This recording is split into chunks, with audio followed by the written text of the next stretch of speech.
Hi నమస్తే welcome to Myra media. నేను మీ కేవీఆర్. ఆంధ్రప్రదేశ్ ప్రజలకు ముఖ్యంగా తెలుగు ప్రజలకు భోగి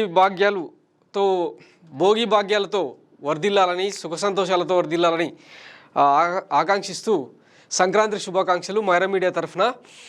ఇకపోతే ఆంధ్రప్రదేశ్లో అంటే రొటీన్ రాజకీయాలను పక్కన పెట్టి సెలబ్రిటీలు రాజకీయ నాయకులు అందరూ కూడా సంక్రాంతి పండుగను సెలబ్రేట్ చేసుకునే పనుల్లో బిజీగా ఉన్నారు. విమర్శలు ప్రతి విమర్శలు అన్నింటికీ చెక్ పెట్టి ఈ 3 రోజులు సరదాగా గడిపి ఆ తర్వాత అంటే ఒక రకంగా రీఫ్రెష్ అయ్యి మళ్ళీ రీబూట్ అయ్యేలాగా రాజకీయాల్లో కథం తొక్కేందుకు ప్లాన్ చేసుకుంటున్నారు. ఈ నేపథ్యంలో ఆంధ్రప్రదేశ్ మాజీ ముఖ్యమంత్రి చంద్రబాబు నాయుడు కుప్పంలో చెప్తుంటారు కదా, గతంలో అంటే ఈ పచ్చ మీడియా స్లోగన్స్ మీకు అందరికీ తెలిసిందే. సంక్రాంతి పండుగని కనిపెట్టిందే మేము, ఊరంతా ఫ్యామిలీ అంతా పోయి ఊర్లో సంబరాలు చేసుకోవాలి, గంగిరెద్దులకు అద్దినిపియాలి, ఇవన్నీ చెప్తూ ఉంటారు కదా. అసలు సంక్రాంతి పండుగకు బ్రాండ్ అంబాసిడర్లు మేమే అని చెప్పుకోవడం ఆ నారావారి ఫ్యామిలీకి చెందిన క్రెడిట్ అనమాట. సో ఈ నేపథ్యంలో చంద్రబాబు నాయుడు కుప్పంలో ఇక సంబరాల రాంబాబు పేరుతో అంబటి రాంబాబును గతంలో బ్రో సినిమాలో పవన్ కళ్యాణ్ ఎట్లయితే కించపరిచాడో దానికి కౌంటర్గా నిన్న సత్తెనపల్లి గుంటూరులో ఆయన భోగి మంటల్లో తన ఓన్గా సొంతంగా పాట రాయించుకొని దానికి ఒక 4-5 రోజుల పాటు కొరియోగ్రఫీ నేర్చుకొని కొరియోగ్రాఫర్లతో మంచి మంచి స్టెప్పులు వేసాడు. ఇప్పుడు వాటిని చూసే ప్రయత్నం చేద్దాం.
ఈ భోగి కార్యక్రమాన్ని వీక్షించడానికి వివిధ ఛానల్స్ ద్వారా వీక్షించడానికి రాష్ట్రంలో అనేక మంది ఎదురు చూస్తున్నటువంటి తరుణం. మనం గత 3-4 సంవత్సరాల నుంచి కూడా దీన్ని చాలా ఉత్సాహంగా ఈ ప్రాంతంలో జరుపుకోవడం మీ అందరికీ తెలుసు. ఈ సంవత్సరం దీని ప్రాముఖ్యత బాగా పెరిగింది. సత్తెనపల్లిలో భోగి సందర్భంగా ఎలా జరుగుతుంది చూడాలనే వారు రాష్ట్ర వ్యాప్తంగా కొందరు ఉన్నారనేది మనకు అర్థమవుతా ఉన్నారు. కాబట్టి కాన్సన్ట్రేషన్ పెరిగినప్పుడు మనం ఈ కార్యక్రమం చేస్తున్నాం. అందరూ ఈ కార్యక్రమానికి సహకరించవలసిందిగా కోరుతున్నాను. ఈ కార్యక్రమం అయిపోయిన తర్వాత అందరికీ కూడా ఇక్కడ అల్పాహారాన్ని ఏర్పాటు చేయడం జరిగింది. అందరూ ఆనందంగా ఈ సంక్రాంతి సందర్భంగా ఈ భోగి కార్యక్రమంలో సత్తెనపల్లిలో ఉన్నటువంటి అభిమానులందరూ కూడా దీనిలో పాల్గొని ఎంజాయ్ చేయాలని, పండుగ వాతావరణాన్ని ఆస్వాదించాలని మీ అందరినీ నేను మనస్ఫూర్తిగా కోరుకుంటూ ఇంకొద్ది క్షణాల్లో భోగి మంట కార్యక్రమాన్ని ప్రారంభించబోతున్నామని మీ అందరికీ మనవి చేస్తున్నాను.